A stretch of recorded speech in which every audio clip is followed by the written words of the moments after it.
ನಮಸ್ಕಾರ, ನೀವು ನೋಡ್ತಾ ಇದ್ದೀರಾ ಸುಮನ್ ಟಿವಿ ಕನ್ನಡ. ನಾನು ಮಹೇಶ್.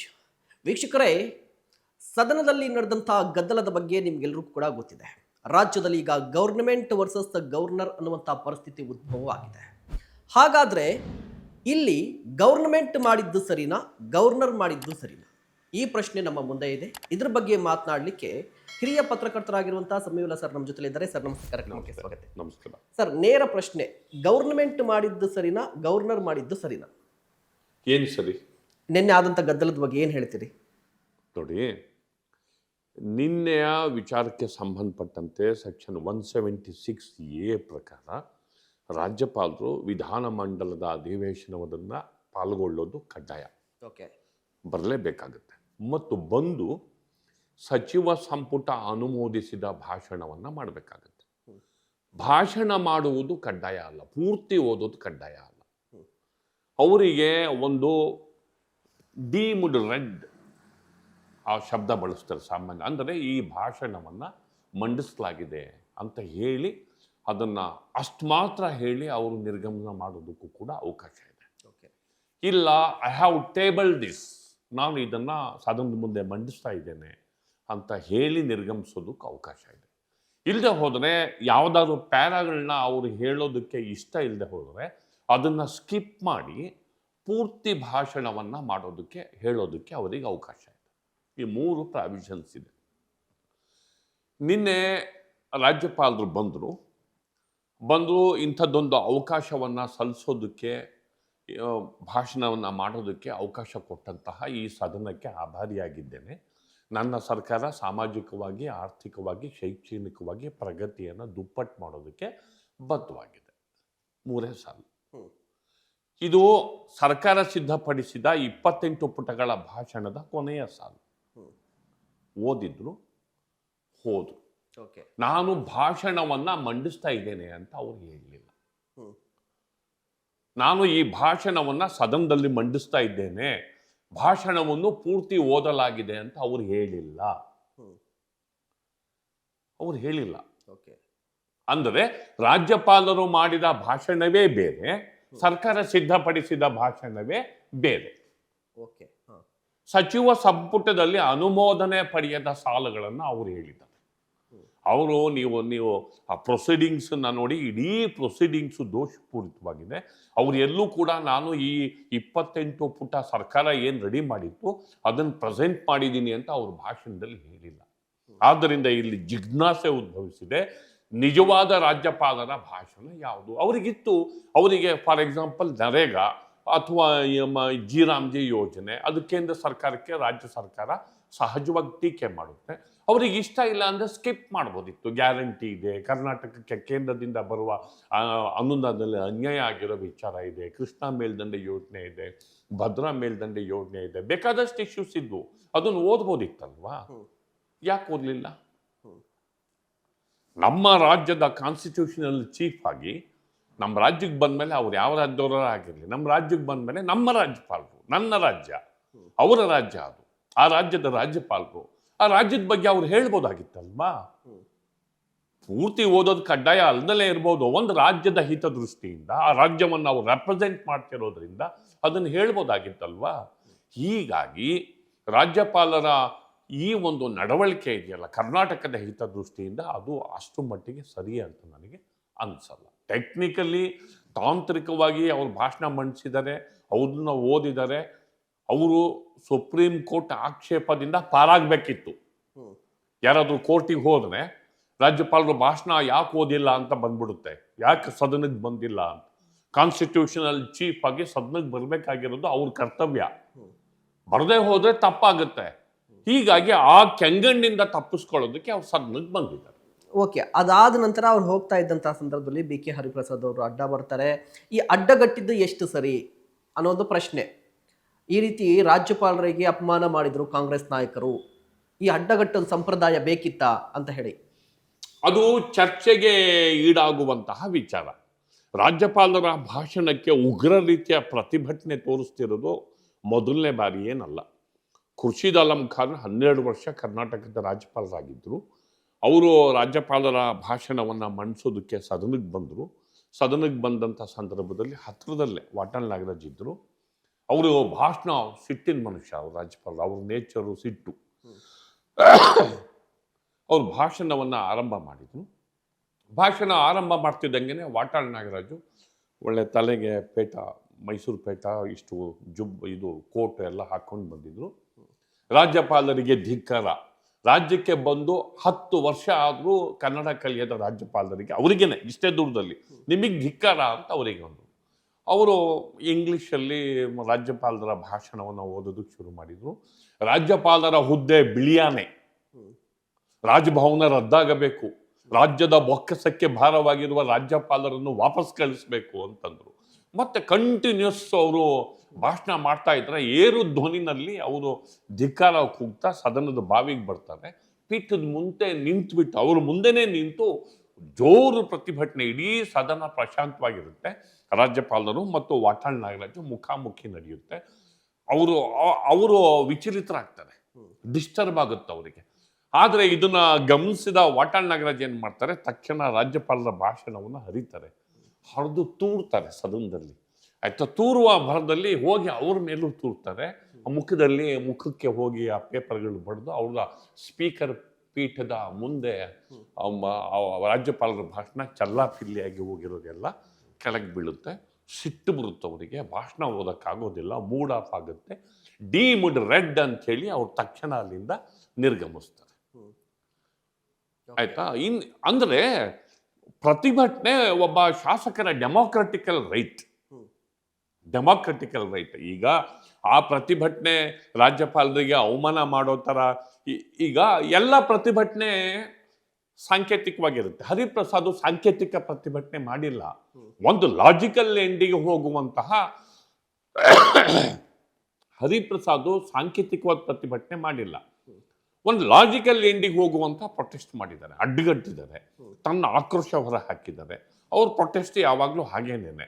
ಅವರು ರಾಜ್ಯಪಾಲರಿಗೆ ಅವಮಾನ ಮಾಡಿದಾರ ಇಲ್ವಾ ಅಂತ ಗೊತ್ತು ಮಾಡಬೇಕಾದ್ರೆ ಏನು ಮಾಡಬೇಕು, ಅವರಿಗೆ ಸದನದ ಕ್ಯಾಮ್ರಾ ಇರುತ್ತೆ, ಆ ಕ್ಯಾಮ್ರಾಗಳನ್ನ ಪರಿಶೀಲಿಸಿದಾಗ ಅವ್ರು ಆಡಿರೋ ಮಾತುಗಳೇನಾದ್ರು ಅವಮಾನಕಾರಿಯಾಗಿದ್ದರೆ ಅವಾಗ ಗೊತ್ತಾಗುತ್ತೆ. ಅವ್ರು ಜುಬ್ಬಾಡ್ದವ್ರು ಯಾರು ಅಂತ ಕೂಡ ಗೊತ್ತಾಗುತ್ತೆ. ಎರಡೂ ಕೂಡ ಗೊತ್ತಾಗುತ್ತೆ. ಹೀಗಾಗಿ ನನಗೆ ತಿಳಿದ ಮಟ್ಟಿಗೆ ಬೇಕಾದಷ್ಟು ಇನ್ಸಿಡೆಂಟ್ಗಳಾಗ್ಬಿಟ್ಟವೆ ಇಂಥವು. ಅಂದರೆ ರಾಜ್ಯಪಾಲರನ್ನು ಅಡ್ಡಗಟ್ಟಿದ ಪ್ರಕರಣ ಅಂತೇನಲ್ಲ, ತಲೆ ಕೆಟ್ಟು ಚಿಟ್ಟಿಡಿದು ಹೋಗುವಂಥ ಘಟನೆಗಳು ಸದನದಲ್ಲಿ ಆಗ್ಬಿಟ್ಟಿದೆ. ಹೀಗಾಗಿ ರಾಜ್ಯಪಾಲರನ್ನ ಅಡ್ಡಗಟ್ಟಲೇನೆ ಪ್ರೊಟೆಸ್ಟ್ ಮಾಡೋದು ಹೆಂಗೆ, ಧಿಕ್ಕಾರ ಅಂತ ಕೂಗೋದು ಹೇಗೆ ಅಂದರೆ, ರಾಜ್ಯಪಾಲರಿಗೆ ಧಿಕ್ಕಾರ ಕೂಗಬಹುದು, ಅವರೇನು ಸುಪ್ರೀಂ ಕೋರ್ಟ್ ಜಡ್ಜ್ ಅಲ್ಲ. ರಾಜ್ಯಪಾಲರಿಗೆ ಧಿಕ್ಕಾರ ಕೂಗುವ ಪದ್ಧತಿ ನಮ್ಮಲ್ಲಿದೆ, ಡೆಮಾಕ್ರೆಟಿಕಲ್ ಸಿಸ್ಟಮ್ ಅಲ್ಲಿ ಇದೆ. ಏನು ಧಿಕ್ಕಾರ ಕೂಗಿದ್ರೆ ತಪ್ಪೇನು? ಏನು ತಪ್ಪೇನಿಲ್ಲ. ಅವಮಾನ ಆಗಿದೆ ಅಂದ್ರೆ ಅವಮಾನ ಆಗಿರುವಂತಹ ಘಟನಾವಳಿಗಳೇನೋ ನಡೆದಿದೆಯಾ ಅನ್ನೋದು, ಅವಮಾನ ಮಾಡೋದು ತಪ್ಪು. ಮತ್ತೆ ಈ ಕೇಸಲ್ಲಿ ಕಾಂಗ್ರೆಸ್ ಸರ್ಕಾರ ಬೇಕಂತಾನೆ ರಾಜ್ಯಪಾಲರನ್ನ ಟ್ರಿಗರ್ ಮಾಡಿದೆ. ಈಗ ರಾಮ್ಜಿ ಆ ಕಾಯ್ದೆಗೆ ಸಂಬಂಧಪಟ್ಟಂತೆ ಸರ್ಕಾರದ ಧೋರಣೆ ಏನಾಗಿದ್ರು ಖಂಡಿಸಿದ್ರು ಕೂಡ ಸರ್ಕಾರ ಭಾಗವಾಗಿ ಸಿದ್ದರಾಮಯ್ಯನವರು, ಡಿ ಕೆ ಶಿವಕುಮಾರ್ ಸಚಿವರು ಮಾತನಾಡ್ಬೋದಿತ್ತು, ಕೇಂದ್ರದ ವಿರುದ್ಧ ಟೀಕೆ ಮಾಡ್ಬೋದಿತ್ತು. ಅದನ್ನ ಬಿಟ್ಟು ರಾಜ್ಯಪಾಲರಿಂದಲೇ ಹೇಳಿಸ್ಬೇಕು ಅಂತ ಹಠಕ್ಕೆ ಬಿದ್ದಂತೆ ಕಾಣಿಸ್ತಾ ಇತ್ತು ಅಂತ. ತಪ್ಪು. ರಾಜ್ಯಪಾಲರ ಭಾಷಣ ಸರ್ಕಾರದ ಭಾಷಣ, ಅದು ರಾಜ್ಯಪಾಲರ ಭಾಷಣ ಅಂದ್ರೆ ರಾಜ್ಯಪಾಲರು ಓದೋದಷ್ಟೇ. ಒಪಿನಿಯನ್ ರಾಜ್ಯಪಾಲರ ಒಪಿನಿಯನ್ ಆಗಲ್ಲ, ಎಲ್ರಿಗೂ ಗೊತ್ತು. ರಾಜ್ಯಪಾಲರು ಓದಿದ ತಕ್ಷಣ ರಾಜ್ಯಪಾಲರು ಒಪಿನಿಯನ್ ಆಗಲ್ಲ. ಅವರು ಓದೋದು ನನ್ನ ಸರ್ಕಾರ ಅಂತಲೇ ಓದೋದು. ನನ್ನ ಸರ್ಕಾರ ಈ ಸಾಧನೆ ಮಾಡಲು ಬದ್ಧವಾಗಿದೆ, ನನ್ನ ಸರ್ಕಾರದ ಅಭಿಪ್ರಾಯವಾಗಿದೆ, ನನ್ನ ಸರ್ಕಾರಕ್ಕೆ ಕೇಂದ್ರ ಸರ್ಕಾರ ಮಾಡಿದ್ದು ರಾಜ್ಯ ಸರ್ಕಾರಕ್ಕೆ ಈ ತರ ಆಗಿದೆ ಅಂತಲೇ ಓದೋದವರು. ಆಯ್ತಾ. ಈಗ ಅವರಿಗೆ ಟ್ರಿಗರ್ ಆಗುತ್ತೆ ಅನ್ನೋದಿತ್ತು ಅಂದ್ರೆ ಸ್ಕಿಪ್ ಮಾಡಕ್ ಪ್ರಾವಿಷನ್ ಇತ್ತಲ್ರಿ ಕಾಯ್ದೆ ಪ್ರಕಾರ. ಅವ್ರಿಗೆ ಯಾವ್ದು ಇಷ್ಟ ಇಲ್ವೋ ಅದನ್ನು ಸ್ಕಿಪ್ ಮಾಡಬಹುದಿತ್ತು. ಟ್ರಿಗರ್ ಪ್ರಶ್ನೆ ಎಲ್ಲಿ ಬಂತು? ಟ್ರಿಗರ್ ಯಾಕಾಗುತ್ತೆ? ಈಗ 40% ಆಫ್ ನೀವು ಫಂಡನ್ನ ರಾಜ್ಯ ಸರ್ಕಾರ ಕೊಡಬೇಕು ಅಂತ ಸೆಂಟ್ರಲ್ ಗೌರ್ಮೆಂಟ್ ಡಿಸಿಷನ್ ತಗೋಬೇಕಾದ್ರೆ ರಾಜ್ಯಗಳ ಮೀಟಿಂಗ್ ಕರೆದಿದ್ರ? 3,000 ಕೋಟಿ 4,000 ಕೋಟಿಯಷ್ಟು ಹೆಚ್ಚುವರಿ ಹಣವನ್ನ ಯೋಜನೆಗೆ ನೀವು ಕೊಡಿ ಅಂತ ಸ್ಟೇಟ್ ಗೌರ್ಮೆಂಟ್ಸಿಗೆ ಹೇಳ್ಬೇಕಾದ್ರೆ ರಾಜ್ಯಗಳ ಮೀಟಿಂಗ್ ಕರಿಬೇಕು ತಾನೆ. 4,000 ಕೋಟಿ ಒಂದು ಪ್ರಾಜೆಕ್ಟಿಗೆ ಡೈವರ್ಟ್ ಮಾಡಿ ಅಂತ ಡೈರೆಕ್ಷನ್ಸ್ ಕೊಡ್ಬೇಕಾದ್ರೆ ರಾಜ್ಯಗಳ ಒಪ್ಪಿಗೆ ಪಡಿಬೇಕು ತಾನೆ. ಅವರ ಆರ್ಥಿಕ ಸ್ಥಿತಿ ಹೇಗಿತ್ತು ಅಂತ ನೋಡ್ಕೋಬೇಕು ತಾನೆ. ಆವಾಗ ರಾಜ್ಯಗಳನ್ನ ಕನ್ಸಲ್ಟ್ ಮಾಡ್ಬೇಕಿತ್ತು ತಾನೆ. ಕನ್ಸಲ್ಟ್ ಮಾಡ್ದಲೇ ಒಂದು ಪ್ರಾಜೆಕ್ಟನ್ನು ಚೇಂಜ್ ಮಾಡಿ ರಾಜ್ಯಗಳ ಮೇಲೆ ಹೇರಿದ್ರೆ ರಾಜ್ಯಗಳು ಏನ್ರಿ ಮಾಡಬೇಕು? ಅಸಮಾಧಾನ ವ್ಯಕ್ತಪಡಿಸ್ಬೇಕು ತಾನೆ. ಅಸಮಾಧಾನ ವ್ಯಕ್ತಪಡಿಸೋದಕ್ಕೆ ಕೇಂದ್ರಕ್ಕೆ ರೀಚ್ ಮಾಡೋದಕ್ಕೆ ದಾರಿ ಏನಿದೆ? ಒಂದು ಪ್ರೈಮ್ ಮಿನಿಸ್ಟರ್ಗೆ ಪತ್ರ ಬರೆಯೋದು. ಪತ್ರಗಳ ಕತೆ ಏನಾಗಿದೆ ಅಂತ ಎಲ್ರಿಗೂ ಗೊತ್ತು. ಮುಖ್ಯಮಂತ್ರಿಗಳು ಬರೆದಿದ್ದಾರೆ ಪತ್ರನ. ರಾಜ್ಯಪಾಲರ ಭಾಷಣದಲ್ಲಿ ಇಂಥ ವಿಚಾರನ ಅಡಕ ಮಾಡೋದು ಸಂಪ್ರದಾಯ. ಇಲ್ಲಿ ರಾಜಕಾರಣದ ಪ್ರಶ್ನೆ ಬರಲ್ಲ. ರಾಜಕಾರಣ ಅಲ್ಲ, ಫೆಡರಲ್ ಸಿಸ್ಟಮ್, ಸಂಯುಕ್ತ ಭಾರತ ವ್ಯವಸ್ಥೆನಲ್ಲಿ ಕೇಂದ್ರ ಮತ್ತು ರಾಜ್ಯಗಳ ನಡುವಿನ ಸಂಬಂಧದ ಪ್ರಶ್ನೆ, ಆರ್ಥಿಕ ವಹಿವಾಟಿನ ಪ್ರಶ್ನೆ. ನೀವು ರಾಜ್ಯಗಳ ಮೇಲೆ ಏಕ್ದಮ್ಮು ಕೇಂದ್ರ ಸರ್ಕಾರ ಹೇರುವ ದೊಡ್ಡಣ್ಣನ ನೀತಿಯ ಪ್ರಶ್ನೆ. ಹೀಗಾಗಿ ರಾಜ್ಯಪಾಲರ ಭಾಷಣದಲ್ಲಿ ಅಡಕ ಮಾಡ್ತಾರೆ. ನಿನಗೆ ಇಷ್ಟ ಇಲ್ವಾ? ರಾಜ್ಯಪಾಲರಿಗೆ ಇಷ್ಟ ಇಲ್ವಾ? ಅದರಿಂದ ಇರ್ಸ್ ಮೂಡ್ಸಾಗುತ್ತಾ? ಅಥವಾ ಸೆಂಟ್ರಲ್ ಗೌರ್ಮೆಂಟಿನ ಒಂದು ಪಾಲಿಸಿಯನ್ನ ಅನಗತ್ಯವಾಗಿ ರಾಜ್ಯ ಸರ್ಕಾರ ಟೀಕೆ ಮಾಡುತ್ತೆ ಅಂತ ಅನ್ಸುತ್ತಾ? ಅಥವಾ ನೀವೇ ಹೇಳಿದ ಹಾಗೆ ರಾಜ್ಯ ಸರ್ಕಾರ ತನ್ನ ಈಗೋ ಅನ್ನೋ ಅಲ್ಲಿ ತರ್ತಾ ಇದೆ ಅಂತ ಅನ್ಸುತ್ತಾ? ನಿಮ್ಗೆ ಸ್ಕಿಪ್ ಮಾಡಕ್ ಪ್ರಾವಿಷನ್ ಇದೆ. ನೀವು ಅದನ್ನ ಸ್ಕಿಪ್ ಮಾಡಿ ಬೇರೆದಕ್ಕೆ ಹೋಗ್ಬೋದು. ಮಾಡ್ಬೋದಿತ್ತಲ್ವಾ? ಅದು ಓದ್ದಲೇನೆ ಬೇರೆದಕ್ಕೆ ಹೋಗ್ಬೋದಿತ್ತು. ಓಕೆ, ಈ ಆಪ್ಷನ್ ಇತ್ತು. ಹಾಗಾದ್ರೆ ಕಳೆದ 2 ಬಾರಿ ಕೂಡ ರಾಜ್ಯಪಾಲರು ಭಾಷಣ ಮಾಡಿದ್ರು. ಕಳೆದ ಬಾರಿ ಕೂಡ ತೆರಿಗೆ ವಿಚಾರಕ್ಕೆ ಸಂಬಂಧಪಟ್ಟಂತೆ, GST ವಿಚಾರಕ್ಕೆ ಸಂಬಂಧಪಟ್ಟಂತೆ ರಾಜ್ಯ ಸರ್ಕಾರ ಟೀಕೆ ಮಾಡ್ತಾ ಇತ್ತು, ಅದನ್ನು ಕೂಡ ಓದ್ತಾ ಇದ್ರು. ಬಟ್ ಈ ಬಾರಿ ಏನಾಗಿದೆ, ಒಂದು ಸಂಘರ್ಷ ಏರ್ಪಟ್ಟಿತ್ತು. ಅಂದ್ರೆ ಗೌರ್ಮೆಂಟ್ ವರ್ಸಸ್ ಗವರ್ನರ್ ಅನ್ನೋದು ಕಳೆದ 2 ವರ್ಷಗಳಿಂದ ಬರ್ತಾನೆ ಇದೆ. ಬಟ್ ಇದು ಪೀಕ್ ಹೋಗಿದ್ಯಾ ಈ ಸಂದರ್ಭದಲ್ಲಿ? ಇದಕ್ಕೆ ಹಿಡನ್ ಅಜೆಂಡಾ ಏನಾದರೂ ಇದೆಯಾ ಅಂತ? ಈಗ ಇವತ್ತಿನ ಡೆವಲಪ್ಮೆಂಟು ನಮಗೆ ಕಣ್ಣಿಗೆ ಕಾಣುತ್ತೆ. ರಾಜ್ಯಪಾಲರು ಬರ್ತಾರೆ, ಭಾಷಣ ಓದ್ತಾರೆ, 4 ಸಾಲು ಹೊರಟೋಗ್ತಾರೆ. ಇವರು ಧಿಕ್ಕಾರ ಅಂತ ಹೇಳ್ತಾರೆ. ಧಿಕ್ಕಾರ ಅಂತ ಹೇಳಿದ್ದು ಸರಿಯೋ ತಪ್ಪೋ, ಅಡ್ಡಪಡಿಸಿದ್ದು ಸರಿಯೋ ತಪ್ಪೋ, ಅದು ಕ್ಯಾಮ್ರಾಗಳಲ್ಲಿ ಅನುಚಿತ ವರ್ತನೆ ಏನಾದರೂ ಆಗಿದ್ರೆ ಕ್ಯಾಮ್ರಾಗಳಲ್ಲಿ ಗೊತ್ತಾಗುತ್ತೆ. ಆಯಿತಾ? ಹರಿಪ್ರಸಾದ್ ಅವರು ಒಂದು ಲಾಜಿಕಲ್ ಎಂಡಿನ ಮಾತುಗಾರರು ಮತ್ತು ಕಾಂಗ್ರೆಸ್ಸಿನ ಹೋರಾಟಗಾರರು. ಕೆಲವು ಐಡಿಯಾಲಜಿಕಲ್ ವಿಚಾರ ಬಂದಾಗ ಸಹಜವಾಗಿ ಅವರು ಆಕ್ರೋಶವನ್ನು ವ್ಯಕ್ತಪಡಿಸಿದ್ದಾರೆ. ಅವರ ರೀತಿ ಅದು, ಅವರ ವೇ ಆಫ್ ಏನು, ಅವರ ವಾಗ್ವೈಖರಿ ಅದು, ಅವರು ಅದನ್ನು ತೋರಿದ್ದಾರೆ. ಬೇರೆಯವರೆಲ್ಲ ಸಿಂಬಾಲಿಕ್ ಆಗಿ ತೋರಿಸಿರ್ತಾರೆ. ಸುಮ್ಮನೆ ಧಿಕ್ಕಾರ ಅನ್ಕೂತ ಅವರವ್ರ ಚೇರಲ್ಲಿ ಕೂತಾರೆ. ಅವರು ಅಕ್ಷರಶಃ ತನ್ನ ಆಕ್ರೋಶವನ್ನು ವ್ಯಕ್ತಪಡಿಸೋದಕ್ಕೆ ಹೋಗಿದ್ದಾರೆ. ಅನುಚಿತವಾಗಿ ವರ್ತಿಸಿದ್ರೆ ಕ್ಯಾಮ್ರಾ ಇದೆ, ಅದನ್ನು ನೋಡ್ಕೋಬೋದು. ಇಲ್ಲಿ ನಮಗೆ ಇದರ ಹಿಂದಿನ ವಿಚಾರ ಏನು ಅಂತಂದರೆ, ರಾಜ್ಯ ಸರ್ಕಾರಕ್ಕೆ ಇದೊಂದು ಎಚ್ಚರಿಕೆಯ ಸಂದೇಶ. ಸರ್ಕಾರ ಮತ್ತು ಲೋಕಭವನದ ನಡುವಿನ ಸಂಘರ್ಷ ಆರಂಭ ಆಗಿದೆ. ರಾಜ್ಯಪಾಲರು ರಾಜ್ಯ ಸರ್ಕಾರದ ಮೇಲೆ ನಿಗಾ ಇಟ್ಟಿದ್ದಾರೆ. ರಾಜ್ಯ ಸರ್ಕಾರದ ಎಚ್ಚರಿಕೆಯ ಕಣ್ಣು ರಾಜ್ಯಪಾಲರ ಎಚ್ಚರಿಕೆಯ ಕಣ್ಣು ರಾಜ್ಯದ ಮೇಲಿದೆ. ಇದು ಸೂಚನೆ. ಬರುವ ದಿನಗಳಲ್ಲಿ ರಾಜ್ಯ ಸರ್ಕಾರದ ಪ್ರತಿ ಒಲವು ನಿಲುವುಗಳ ಮೇಲೆ ರಾಜ್ಯಪಾಲರ ನಿಗಾ ಇದ್ದೇ ಇರುತ್ತೆ. ಈ ಸರ್ಕಾರ ರಾಜ್ಯಪಾಲರ ರಡಾರ್ಗೆ ಬಂದಿದೆ. ರಾಜ್ಯಪಾಲರ ವ್ಯಾಪ್ತಿಗೆ, ರಾಜ್ಯಪಾಲರ ಕಂಪ್ಲೀಟ್ ನಿಗಾಗೆ ಇಲ್ಲಿ ಈ ಸರ್ಕಾರ ಕೈಗೊಳ್ಳುವ ನಿರ್ಣಯಗಳು, ಇಲ್ಲಿಯ ರಾಜಕೀಯ ವಿದ್ಯಮಾನಗಳು, ಇಲ್ಲಿ ನಡೆಯುವ ಬೆಳವಣಿಗೆಗಳು ಎಲ್ಲವನ್ನೂ ಕೂಡ ರಾಜ್ಯಪಾಲರು ಗಮನಿಸುತ್ತಿದ್ದಾರೆ ಅನ್ನೋದಕ್ಕೆ ಈ ವಿದ್ಯಮಾನ ಸಾಕ್ಷಿಯಾಗಿದೆ. ಓಕೆ, ಈಗ ವಾಟ್ ನೆಕ್ಸ್ಟ್ ಅಂತ ಹೇಳೋದಾದ್ರೆ ಇದರ ಪರಿಣಾಮ ಏನಾಗಬಹುದು? ಜೊತೆಗೆ ಕಾಂಗ್ರೆಸ್ ಸರ್ಕಾರ ಇದನ್ನು ಟೀಕೆ ಮಾಡ್ತಾ ಇದ್ದು ಹೆಸರು ಬದಲಾವಣೆ ಆಗಿದೆ ಅಂತಾನಾ ಒಂದು, ಜೊತೆಗೆ ಇಲ್ಲ ಇಡೀ ಈ ಯೋಜನೆಯ ಉದ್ದೇಶ ಏನಾದರೂ ಬದಲಾಗ್ಬಿಟ್ಟಿದೆ, ಯೋಜನೆ ಉದ್ದೇಶ ಬದಲಾಗಿದೆ ಅಂತ ಟೀಕೆ ಇದ್ದಿದ್ದ. ಕಾಂಗ್ರೆಸ್ ಪ್ರಾಬ್ಲಮ್ ಎಲ್ಲಿತ್ತಿಲ್ಲಿ? ಅಲ್ಲ, ಒಂದು ಮಹಾತ್ಮ ಗಾಂಧಿಯವರ ಹೆಸರನ್ನ ತೆಗೆದಿದ್ದಾರೆ. ಮತ್ತು ಬೇಸಿಕಲಿ ನೋಡ್ರಿ, ಇಡೀ ದೇಶಕ್ಕೆ ಪಂಚಾಯತ್ ರಾಜ್ ವ್ಯವಸ್ಥೆಯ ಕಾನ್ಸೆಪ್ಟನ್ನು ಕೊಟ್ಟಿದ್ದು ಕರ್ನಾಟಕ. ಪಂಚಾಯತ್ ರಾಜ್ನ ಪರಿಕಲ್ಪನೆ ಹುಟ್ಟಿದ್ದು ಕರ್ನಾಟಕ. ಇದರ ಮೂಲ ಜನಕರು ನಜೀರ್ ಸಾಬ್ರು. ರಾಮಕೃಷ್ಣ ಹೆಗಡೆ ಅವರ ಕಾಲದಲ್ಲಿ ನಜೀರ್ ಸಾಬು ಗ್ರಾಮೀಣಾಭಿವೃದ್ಧಿ ಮತ್ತು ಪಂಚಾಯತ್ ರಾಜ್ ಸಚಿವರಾಗಿ ಆ ಕಾಲಕ್ಕೆ ನೀರ್ ಸಾಬ್ ಅಂಥೇಳಿ ದೊಡ್ಡ ಹೆಸರನ್ನು ಮಾಡಿದ್ರು ಅವರು. ಗುಂಡ್ಲುಪೇಟೆ ನಜೀರ್ ಸಾಬು. ಪಂಚಾಯತಿಯ ವ್ಯವಸ್ಥೆ ಅವರ ಕಲ್ಪನೆ. ಆಯಿತಾ? ಈ ಮಹಾತ್ಮ ಗಾಂಧೀಜಿ ನರೇಗಾ ಯೋಜನೆ ಇದೆಯಲ್ಲ, ಅದು ಪಂಚಾಯತ್ ರಾಜ್ ಪರಿಕಲ್ಪನೆಯಿಂದ ಮೂಡಿ ಬಂದಂತಹ ಯೋಜನೆ. ಉದ್ಯೋಗ ಗ್ಯಾರಂಟಿ ಯೋಜನೆ ಕಾಂಗ್ರೆಸ್ ಸರ್ಕಾರದ ಮಹತ್ವಾಕಾಂಕ್ಷೆಯ ಯೋಜನೆ. ಅಲ್ಲಿ ಮಹಾತ್ಮ ಗಾಂಧಿಯವರ ಹೆಸರನ್ನ ಗ್ರಾಮ ಸ್ವರಾಜ್ಯದ ಕಲ್ಪನೆಯ ಕಾರಣಕ್ಕೆ ಆ ಹೆಸರನ್ನ ಇಡಲಾಗಿದೆ. ಗ್ರಾಮ ಸ್ವರಾಜ್ಯದ ಕಲ್ಪನೆಯಿಂದ ಮೂಡಿ ಬಂದ ಕಾರ್ಯಕ್ರಮ ನರೇಗಾ ಕಾರ್ಯಕ್ರಮ. ಆಯ್ತಾ? ಮಹಾತ್ಮ ಗಾಂಧೀಜಿಯವರ ಹೆಸರನ್ನ ಯಾಕ್ರಿ ಬದಲಾಯಿಸಬೇಕು? ಸಹಜವಾಗಿ ಈ ಪ್ರಶ್ನೆ ಬರುತ್ತೆ. ಆಯ್ತಾ? ಇದಕ್ಕೆ ಕಾಂಗ್ರೆಸ್ದವರು ಆಕ್ಷೇಪವನ್ನು ವ್ಯಕ್ತಪಡಿಸ್ತಾರೆ. ಜಿ ರಾಮ್ಜಿ ಅಂದರೆ ಅದೇನು ರಾಮನ ಹೆಸರೇನು ಇಟ್ಟಿದ್ದಲ್ಲ ಅವರು. ಅಲ್ಲಿ ಏನೋ RAM ಅಂತೇನೋ ಅದು ಬೇರೆ ಇಟ್ಟಿದ್ದೆ, ಅದೇನು ರಾಮನ ಹೆಸರೇನೇ ಇಟ್ಟಿಲ್ಲ, ಅದು ಅಬ್ರಿವೇಷನ್ ಸೇರಿದರೆ ರಾಮ್ ಅಂತ ಆಗುತ್ತೆ. ಇಟ್ಕೊಳ್ಳಿ, ರಾಮನ ಹೆಸರನ್ನು ಯಾವ್ದಾರ ಕಾರ್ಯಕ್ರಮಗಳು ಇಟ್ಕೊಳ್ಳೋದಕ್ಕೆ ಏನು ತಕರಾರು ಏನಿಲ್ಲ, ಆಯಿತಾ.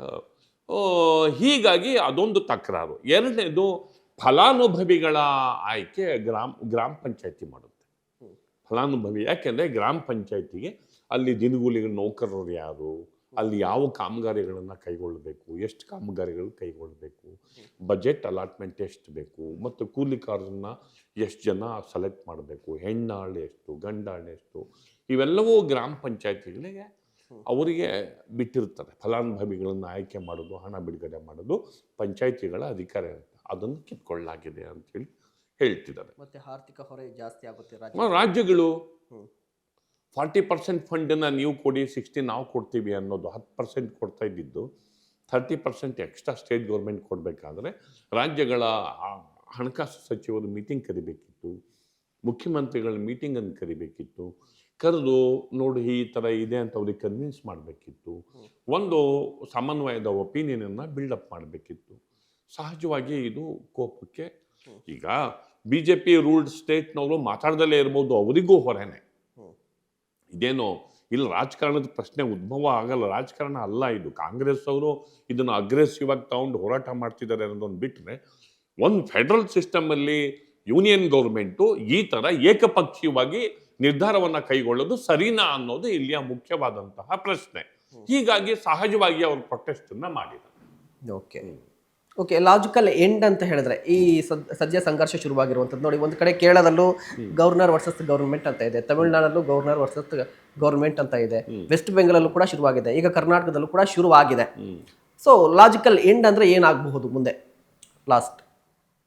ಲಾಜಿಕಲ್ ಎಂಡು ಇದು ಪ್ರೊಸೀಡಿಂಗ್ಸು ಕೋರ್ಟಿಗೆ ಒಂದು ವೇಳೆ ರಾಜ್ಯ ಸರ್ಕಾರ ಹೋದರೆ, ಒಂದು ವೇಳೆ ಹೋಗ್ತೀನಿ ಅಂತ ಹೇಳ್ತಿದ್ದಾರೆ ಅವ್ರು ಯಾವ ಗ್ರೌಂಡ್ ಮೇಲೆ ಕೋರ್ಟಿಗೆ ಹೋಗ್ತಾರೋ ಗೊತ್ತಿಲ್ಲ. ಯಾಕೆಂದರೆ ರಾಜ್ಯಪಾಲರು ಅಧಿವೇಶನಕ್ಕೆ ಬರ್ದಲೇ ಇದ್ದರೆ ಅದನ್ನು ಕೋರ್ಟಲ್ಲಿ ಪ್ರಶ್ನೆ ಮಾಡೋದಕ್ಕೆ ಹೆಚ್ಚು ಡೆಪ್ತ್ ಇರೋದು. ಬಂದಿದ್ದಾರೆ, ಸಾಂಪ್ರದಾಯಿಕವಾಗಿ ಅವರು ಭಾಷಣವನ್ನು ಮಂಡಿಸಿದ್ದಾರೆ. ಅವರು ಆ ಭಾಷಣ ಸಮರ್ಥನೆ ಮಾಡ್ಕೊಳ್ಳೋದಕ್ಕೆ ನಾನು ಸರ್ಕಾರವೇ ಸಿದ್ಧಪಡಿಸಿದ ಭಾಷಣದ 2 ಸಾಲುಗಳನ್ನು ಓದಿದ್ದೀನಿ ನಾನು ಅಂತ ಅವರು ಹೌಸಲ್ಲಿ ಅವರು ಕೋರ್ಟ್ ಮುಂದೆ ಡಿಫೆಂಡ್ ಮಾಡ್ಕೊಳ್ಳೋಕ್ಕೂ ಅವಕಾಶ ಇದೆ. ಹೀಗಾಗಿ ಇದು ಎಷ್ಟು ಮಟ್ಟಿಗೆ ಲಾಜಿಕಲ್ ಎಂಡಿಂಗ್ ಹೋಗ್ತಾರೆ ಅನ್ನೋದ್ರ ಬಗ್ಗೆ ನನಗಿನ್ನೂ ನಂದೇ ಆದ ಅನುಮಾನ. Thank you so much. Suman TV ಜೊತೆ ಮಾತಾಡೋಕ್ಕೆ ಥ್ಯಾಂಕ್ ಯು ಸೋ ಮಚ್. ವೀಕ್ಷಕರೇ, ಇಂತಹ ಮತ್ತಷ್ಟು ಕಂಟೆಂಟ್ಗಾಗಿ ನೋಡ್ತಾ ಇರಿ ಸುಮನ್ ಟಿವಿ ಕನ್ನಡ. ನಮಸ್ಕಾರ.